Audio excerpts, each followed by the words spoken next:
Ottawa, since the big rigs entrenched in the core of Canada's capital first pulled in nearly 3 weeks ago, they have arranged themselves in a semblance of order, parking in evenly spaced rows. Their drivers have stayed warm and are fed by a corps of marshaled volunteers, and though they have varying personal beliefs, they appear carefully on message. Freedom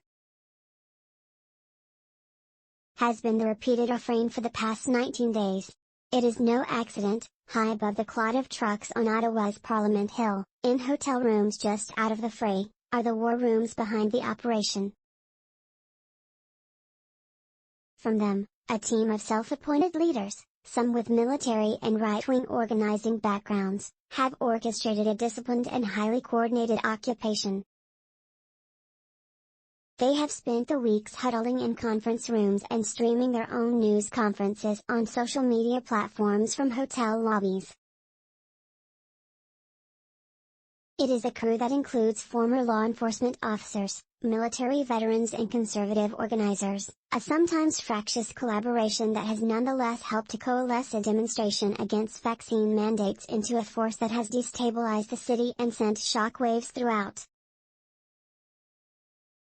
And while the main blockade that had crippled trade and stalled commercial traffic for nearly a week at the main border crossing between Canada and the United States reopened this week, the protesters in Ottawa largely haven't budged.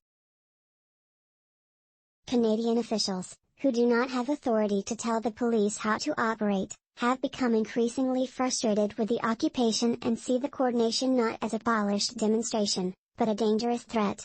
What is driving this movement is a very small, organized group that is driven by, through whatever means they may wish to use.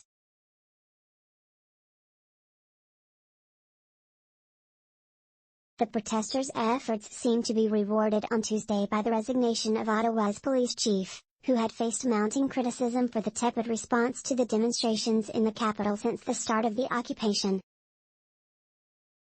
As news of the chief's departure reached the encampment Tuesday, jubilant honking blared through the city.